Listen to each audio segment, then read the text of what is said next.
रज तो उड़ी लागे तने पीवे जमुना तोए। नहीं तुम्हारी श्रद्धा है तो भी अग्नि में श्रद्धा करो ना करो, उसमें दाहिका शक्ति है, जला देगी। विष में मारण शक्ति है श्रद्धा, श्रद्धा कैसे भी पी जाओ मार देगी। अमृत में अमृत है, वो चाहे श्रद्धा से पियो चाहे श्रद्धा से अमर कर देगा।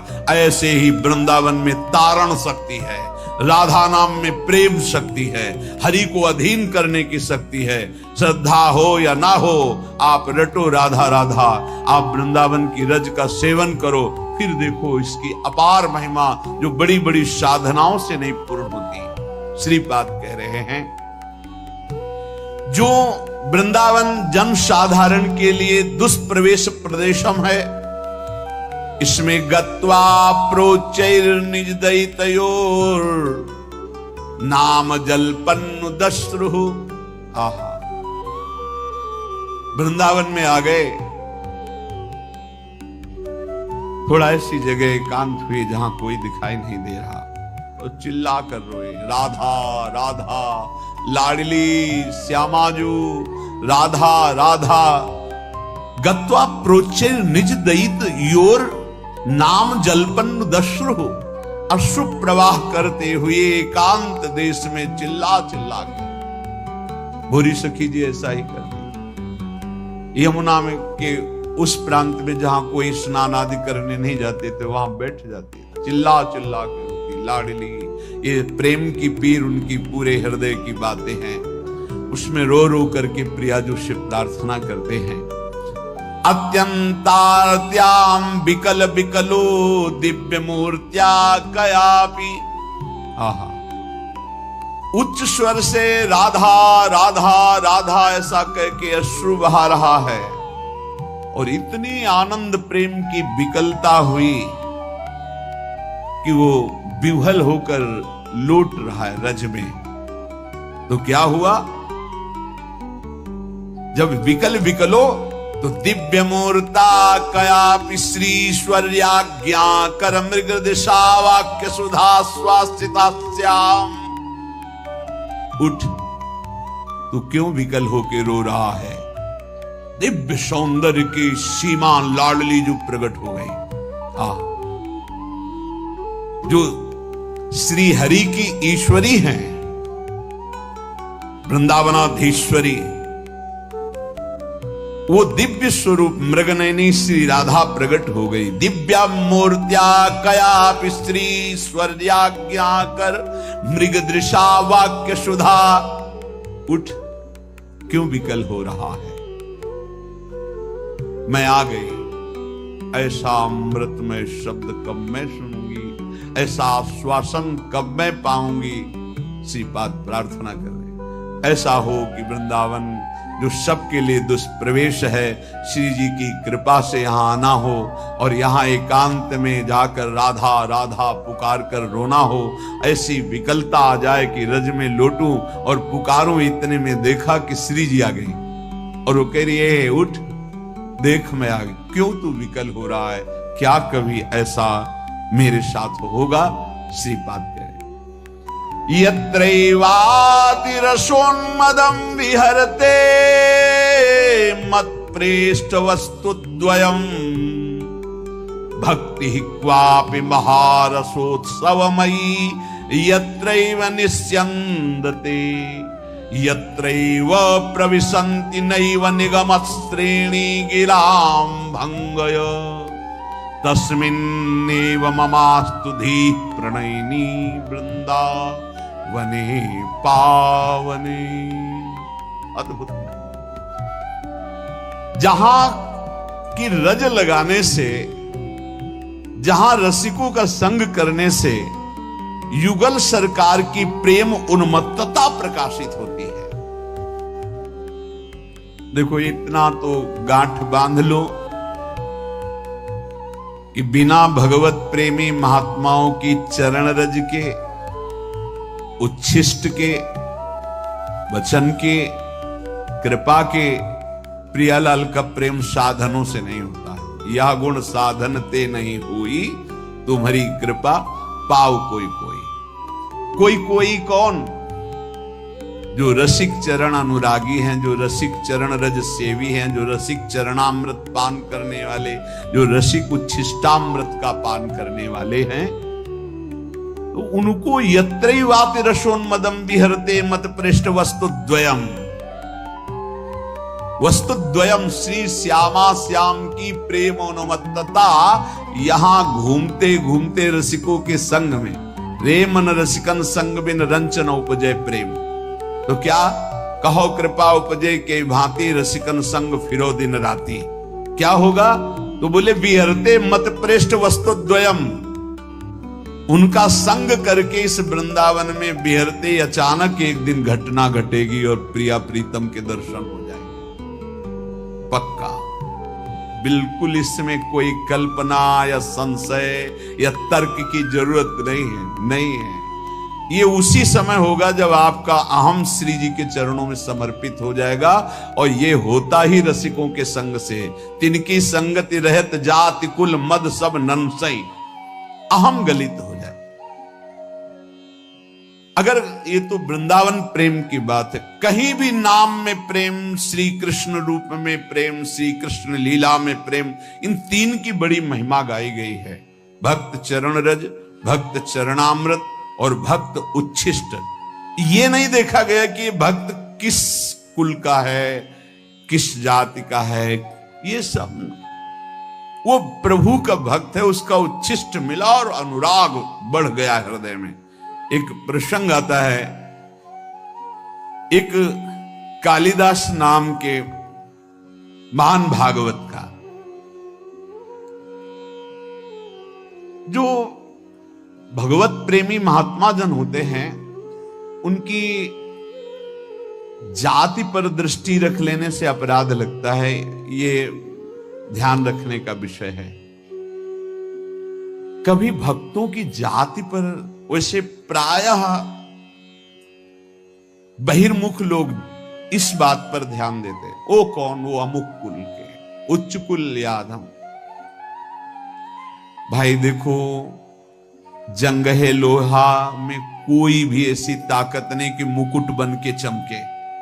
पारस मणि छू गया, अब आप उसे जंगहा लोहा नहीं कह सकते, वो लोहा स्वर्ण बन जाता है और वो मुकुट आदि प्रभु के आभूषणों के काम में आता है।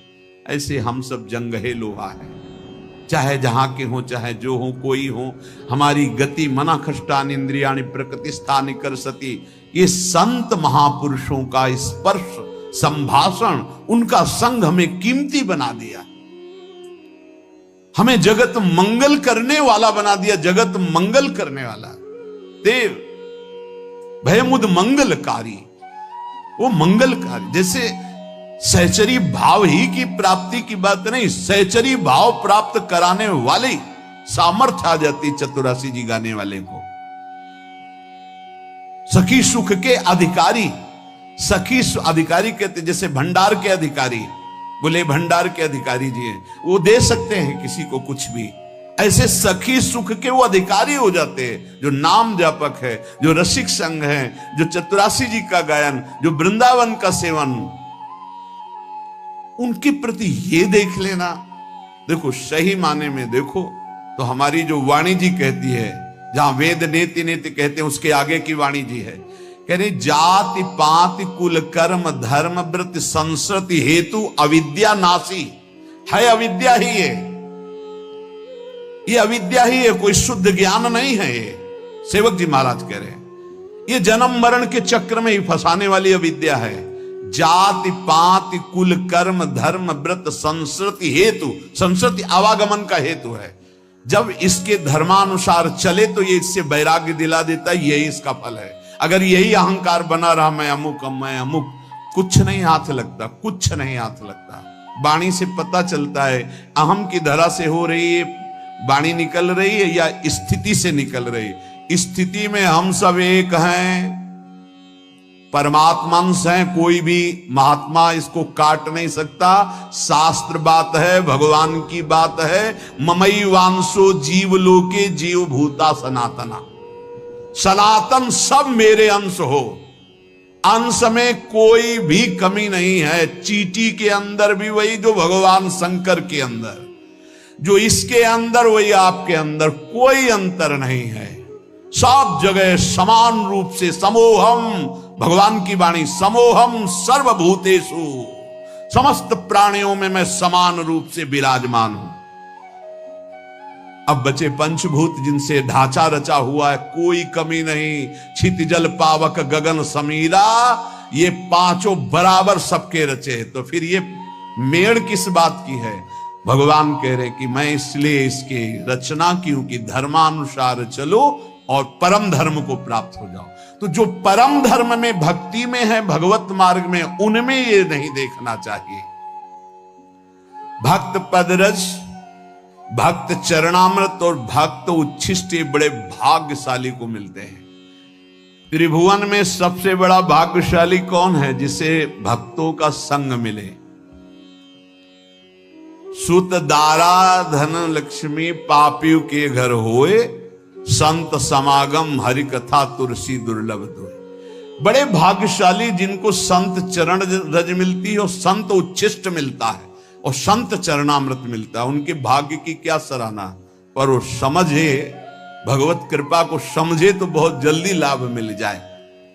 इन तीनों का बहुत बड़ा महात्मा है। कैसा भी नीच स्वभाव वाला क्यों न हो, यदि ये तीनों प्राप्त हो जाए तो तीनों गुणों पर विजय प्राप्त कर ले। सतोगुण, रजोगुण, तमोगुण, तीनों लोकों पर विजय प्राप्त कर ले। काम, क्रोध, लोभ, मोह, मद, मत्सर, जो तीनों लोकों को परास्त कर रहे।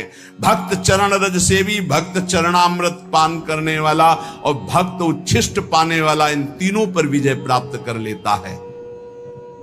इसमें साधन बल काम नहीं करता। तीनों गुणों पर विजय प्राप्त करने के लिए कृपा काम करे। इसीलिए मोक्ष मूलम गुरु कृपा। सचमुच सचमुच वो हरि के बड़े कृपा पात्र हैं, जिनको इन तीनों में श्रद्धा हो गई और तीनों ये जिनको प्राप्त होते हैं। जिनकी बुद्धि में संतों के प्रति हे भाव है, उनकी चरण रज में भाव नहीं, उनके उच्छिष्ट में भाव नहीं, उनके चरणामृत में भाव नहीं, उनकी तो यहां चर्चा ही नहीं है। भगवत स्वरूप, भगवत भक्तों की पद धूलि उनके चिन्हों से उठाकर मस्तक पर जिसने लगा लिया, उसको वो प्रेम, वो सामर्थ्य प्राप्त होती है जो किसी साधन से नहीं मिलती है। जब हिरण्यकश्यप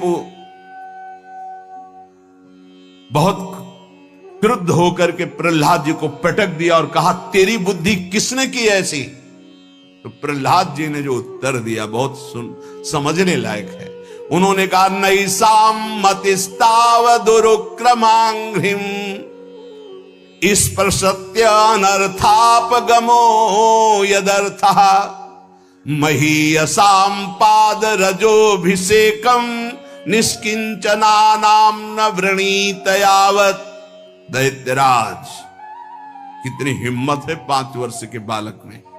त्रिभुवनपति पिता हिरण्यकश्यप को कहे दैत्यराज, जिन्होंने सब कुछ श्री हरि के चरणों में समर्पित कर दिया है, अकिंचन है, हरि के सिवा जिनके हृदय में कहीं कोई आश्रय बल भरोसा नहीं है, ऐसे भक्त जनों की चरण रज सेवन करने से ऐसी मति होती है। ऐसी मति किसी के सिखाने पढ़ाने से नहीं होती, किसी साधना से नहीं होती। जो मेरी मति हुई है, ये मही असाम पाद रजोभिषेकम निष्किंचना नाम न वृणीत यावत। अकिंचन उन्हें कहते हैं, चाहे वो चक्रवर्ती सम्राट ही क्यों न हो, भगवान के सिवा जिसका कोई आस बल भरोसा नहीं, वो अकिंचन कहा जाता है। अगर अपने एक लंगोटी और कमंडल में भी आ सकती है तो अकिंचन नहीं कहा जाएगा। केवल एक भरोसो, एक बल, एक आस विश्वास, उसी को अकिंचन कहते हैं। जो केवल प्रभु में, ऐसे महापुरुषों की चरण रज से ऐसी मति होती है, किसी के सिखाने पढ़ाने से नहीं होती। नैसा मतिस्ताव दुरुक्रमांघ्रिम इस पर सत्या अनर्थापगमो यदर्था। जब तक ऐसे महापुरुषों की चरण रज का स्पर्श नहीं होता, तब तक ऐसी जैसी मेरी मति है, प्रहलाद जी कह रहे, ऐसी नहीं होती। तो जो भगवत स्वरूप समझ करके भक्तों की पद धूलि को अपने शरीर पर लगाता है, ये बड़े सौभाग्य का विषय होता है। ये वृंदावन सब भक्तों की चरण धूलि है। अनंत भक्त हो गए, गोपी जनों से लेकर सब बड़े भाग्यशाली हैं जो रज का सेवन करते हैं और जो भक्त का चरणामृत पीते हैं। कहां ढूंढोगे भक्त का चरणामृत? राधा कुंड, मानसी गंगा, मान सरोवर, ये सब भक्तों के अवगाहन किए हुए कुंड हैं, बहुत सनातन से हैं। इनका आचमन मतलब लाखों भक्तों का चरणामृत। इनकी समानता कोई भी तीर्थ नहीं कर सकता। मानसी गंगा, राधा कुंड, मानसरोवर, अप्सरा कुंड, उद्धव कुंड, जो हमारे ब्रजमंडल के कुंड है, इनकी समानता। बड़े बड़े महाभागवत प्रियालाल के प्रेम में डूबे हुए अवगाहन करते हैं और वो चरणामृत पान रख लो, 2 बूंद ले लो, 2 बूंद ले लो। राधा कुंड का जल, मानसरोवर, ये सब संत चरण अमृत है, पक्का समझ लो। और उच्छिष्टामृत कहां से लें? रोज भक्त की जूठन किसी महान सौभाग्यशाली को मिलती है, ऐसे थोड़ी मिलती। तो ये जो राधा राधा बोल रहे ना, ये उच्छिष्टामृत है। जीवन में जो स्वाद लिया वही बोल रहे, यही है। ये भक्तों के द्वारा स्वाद लिया हुआ है, इसका पान करो। वो उच्छिष्ट तो कहां सबको थोड़ी मिल रहा है, कभी ऐसा। ये उच्छिष्ट सबको मिल रहा है, उस उच्छिष्ट का फल है। इस उच्छिष्ट में रति हो जाए, अगर इसमें नहीं हुई तो क्या फायदा? फायदा क्या? महाप्रसाद, भगवन नाम, वैष्णवों में भगवत भाव, श्री विग्रह में साक्षात भगवान का स्वरूप, चरणामृत में भाव, ये पहचान है कि आखिरी जन्म है इसका।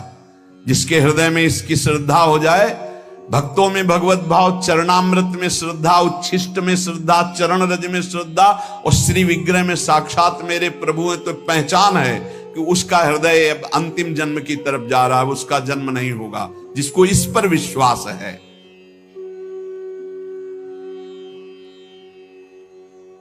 महापुरुषों को पहचानना बड़ा कठिन है। कह रहे दूध पीने वाले बनावटी मजनू तो लाखों मिलेंगे, लेकिन असली मजनू जो कटोरा भर खून दे सके वो तो बिरला ही होता है। यहां भाव ये है कि एक बार लैला ने सुना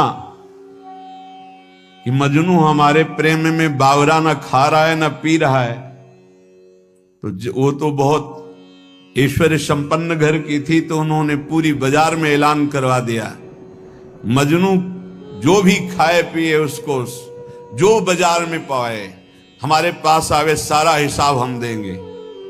ये ऐलान जब सुना तो लाखों मजनू तैयार हो गए। कोई जलेबी पा रहा है, कोई दही पा रहा है, तो हर दुकान से हजारों लाखों का बिल, और ऐसे सैकड़ों दुकानों से वो तो आदेश कर दिया था सबका हिसाब हो जाता। एक दिन प्रार्थना की खजांची ने कि करोड़ों रुपया जा रहे हैं महीने में मजनू की सेवा में। तो उन्होंने कहा मजनू और करोड़ों रुपया, अरे वो विरह में कुछ खा ही नहीं सकता, तो कैसे करोड़ों रुपया? बोले लाखों मजनू तैयार हो गए हैं। ठीक है, असली मजनू की पहचान कल हो जाएगी। बोलो लैला मिलना चाहती है मजनू से अमुक मंच पर। अब तो जो देख भी नहीं पाते थे वो भी जो मजनू बने हुए रबड़ी रसगुल्ला वाले मजनू थे वो सब आ गए। चाकू निकाली और कहा मेरा मजनू मेरे लिए छाती का खून दे। जितने रबड़ी रसगुल्ला वाले थे कदम पीछे सरकने लगे, और जो असली मजनू था वो आया और ऐसे हाथ से चाकू ली और कहा आज मेरा जीना सार्थक हो गया, क्योंकि तुम्हारे किसी काम में आ गया। और जो ये से मारने किया, पकड़ लिया, कहा असली मजनू ये है। तो वहां कह रहे हैं कि दूध और रबड़ी पीने वाले तो लाखों मजनू तैयार हो जाते हैं, लेकिन असली मजनू जो एक कटोरा खून दे सके वो तो बिरला ही होता है। ऐसे ही कह रहे कि रबड़ी रसगुल्ला खाना, प्रणाम नमस्कार करना, भेंट लेना लाखों भगत, लेकिन भगवान के लिए जीवन अर्पित करने वाला, भगवान के लिए तड़पने वाला, भगवान के लिए अपना सर्वस्व न्यौछावर करने वाला, ऐसा तो कोई बिरला ही प्रेमी होता है। ऐसा भक्त ईश्वर के से भी बढ़कर है। सातों सम मोहिमय जग देखा और मोते अधिक संत कर लेखा। एक भक्त प्रवर कालिदास जी हुए हैं जो इसी कोटि के महापुरुष थे। अद्वितीय भक्त निष्ठा उनकी थी। भगवत निष्ठा अद्वितीय उसी की मानी जाती जो भक्त निष्ठा होती है। भक्त निष्ठा वाला भगवान निष्ठ जरूर होगा और भगवान निष्ठा वाला भक्त निष्ठ जरूर होगा। कालिदास जी श्री रघुनाथ दास गोस्वामी के गांव से 1.5 कोस दूर रहते थे, उसी कुल के थे और ठीक वैसे ही भक्ति थी जैसे पूज्य रघुनाथ दास गोस्वामी की।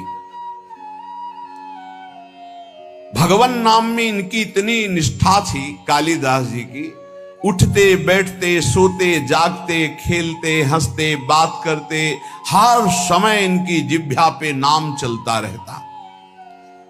अगर ये कुछ बोलते तो पहले नाम बोलते फिर चर्चा करते। देखो प्रायः सत्संग में कहा है कि अगर आप नाम जापक उपासक हो तो चिंता मत करो, पर आपको जब बात करनी तो पहले धीरे से बोलो राधा, फिर बात करो, बीच में फिर बोलो राधा, फिर जब बात का विश्राम करो राधा। अगर इतनी सावधानी रखोगे तो पूरी बात जो आपने की वो भजन हो जाएगा आपका। कोई कार्य प्रारंभ करें राधा, कार्य के बीच में बोलो राधा राधा, कार्य के समापन में बोलो राधा, और वो कार्य समर्पित वो भगवत प्राप्ति करा देगा। आप बात को पकड़िए। वो किसी बात को बोलने के पहले नाम बोलते थे। वो भगवत नाम के बिना तो बोल ही नहीं सकते थे, पहले बोलते थे राधा। ये भक्ति की पहचान है। विभीषण जी जब उठे तो राम राम राम, हनुमान जी ने राम नाम ते सुमिरन कीन्हा, हृदय हरसी कपि सज्जन चीन्हा, ये सन हठ करी हो पहचानी साधु ते होए लका। ये संत है क्योंकि सो के एकदम उठते हुए बोला राम राम, ये भक्त का लक्षण है। ऐसा सबको करना चाहिए। नींद खुले तो पहले भगवान नाम उच्चारण करते हुए ही पृथ्वी को प्रणाम करके पैर रखना चाहिए। अद्भुत नाम निष्ठा थी कालिदास जी की। बिना नाम के वो बात ही नहीं करते थे, पहले नाम उच्चारण। और ये नाम उच्चारण, नाम में प्रीति कहां से प्राप्त हुई? बहुत सूक्ष्म बात है। इनकी भक्तों में बहुत बड़ी प्रीति थी, इसी से इनको नाम में इतनी प्रीति हुई। अब आजकल कोई बिरला ही ऐसा होता है जिसको किसी भक्त की प्रशंसा सुन के ईर्ष्या ना होती हो। जबकि हमारी भक्ति का स्वरूप यह है कि किसी को सुने कि वो नाम जप कर रहा है, उसका बड़ा यश हो रहा है, वो ऐसा है, तो हमारे अंदर लालसा होनी चाहिए कि इनकी चरण रज माथे पे लगाएं, कभी इनका जूठन मिल जाए, कभी इनका चरणामृत मिल जाए। ये भक्तों की बात थी। हमारे अंदर क्या होता है, अहम प्रदान होता है तो लगता है क्या है, इतना हुआ क्या हुआ, वो उससे मात्सर्य ईर्ष्या प्रकट हो जाती है। ये भगवत विरोधी वार्ता है। अंदर ये बात नहीं आनी चाहिए। जहां वो सुनते कि अमुक जगह भक्त बहुत नाम जापक हैं तो बहुत धनी थे, पर साधारण वेश में छुप करके जाते कि बिल्कुल ऐसे दीन गरीब बन करके, और उनकी सेवा करते। भक्तों को अच्छे अच्छे पदार्थ खिलाने में उन्हें परमानंद का अनुभव प्राप्त होता। और ऐसा सिद्धांत भी है कि जैसे गर्भवती मां को भोजन पवाओ तो बच्चे को अपने आप पहुंच जाता है, ऐसे हृदय में हृदयस्थ विराजमान भक्तों के प्रभु हैं तो भक्तों को पवाओ तो प्रभु का अपने आप भोग लग जाता है। भक्तों के मुख से प्रभु बहुत आनंद पूर्वक पाते हैं। भक्तों को जब श्रद्धा पूर्वक सुस्वाद प्रसाद पवाया जाता है तो उसके स्वाद का अनुभव स्वयं भगवान श्री कृष्ण करते हैं। भक्तों को जब पवाया जाता है, भगवान को अपने भोग लगाने से इतनी प्रसन्नता नहीं होती जितना संतों के भोग लगाने से होती। इसी बात को एक भक्त ने पकड़ लिया और संतों को पवाना शुरू किया श्रद्धा से। अब उनके पास एक सीमित अर्थव्यवस्था थी। अगर संतों को पता है कि बहुत श्रद्धा पूर्वक यहां प्रसाद पवाया जाता है तो बिना बुलाए भी कृपा करके आने लगते हैं। वहां खूब संतों का आगमन होता और बनवा के पवाते। धीरे धीरे संपत्ति राधे श्याम अष्ट धातु के ठाकुर जी थे। तो ठाकुर जी की जितनी सेवा पात्र थे स्वर्ण चांदी के जो थे सब बेचकर संत को पवा दिया। ठाकुर जी से कहा कल अगर संत आए व्यवस्था नहीं हुई तो सरकार आपको बाजार में ले जाएंगे, हम वो आपको बेच देंगे, क्योंकि संत भूखे नहीं जाएंगे, वो आप ही रह गए, वो हमारी संपत्ति। भगवान ने कहा कि हमारे संबंध से तो संतों को, बस आप संतों के पाने से प्रसन्न होते हैं ये मैंने सुना है, आप अपने भोग लगाने से उतना प्रसन्न नहीं होते। तो अब कल संत आएंगे, अगर उनके भोग की व्यवस्था नहीं हुई तो तैयार रहना, हम आपको बाजार में बेच देंगे। भगवान हंस दिए और कहा जो संतों की सेवा करता है उसके यहाँ ऐश्वर्य की कमी नहीं रहती। और जरा सा उनका कृपा कटाक्ष, कुल परंपरागत लक्ष्मी जी उनकी सेवा में उपस्थित हो गई। तो जो श्रद्धा पूर्वक भक्तों को सुस्वादु पदार्थ प्रसाद पवाते हैं, भगवान भक्तों की जिह्वा से पान करते हैं। भगवान को स्वयं भोग लगाने से इतनी प्रसन्नता नहीं होती जितना संत और भक्तों को पवाने से होती है। भक्तों को खिलाकर और उनका किसी भी तरह से उच्छिष्ट पाना, ये इनका स्वभाव था कालिदास जी का, इसीलिए इनके निरंतर नाम चलता था। अब जैसे कोई भक्त उच्छिष्ट देने के लिए तैयार नहीं होते, वो तो बड़े कृपा करते हैं तब उच्छिष्ट देते हैं, तो वो सावधानी रखते थे। कहीं भी तो पात्र धो के फेंकेंगे, वहां से जल ले लेना, अगर चूक हो गई तो पात्र में से हाथ करके बस कर लेना, वो अपने पात्र लेके गए चाट लेना, उच्छिष्ट का भाव। निरंतर नाम जापक भक्त चरणामृत भक्त पद धूलि तो लगाते ही, और उच्छिष्ट पाने के लिए भक्त सेवा करते। इनका और बड़े बड़े महापुरुषों का कथन है कि योग से, यज्ञ से, तप से, पाठ से, अध्ययन से और साधनाभ्यास से प्रेम प्रकट नहीं होता, वो प्रेम प्रकट होता ही है भक्त चरण रज, भक्त चरणामृत, भक्त उच्छिष्ट से।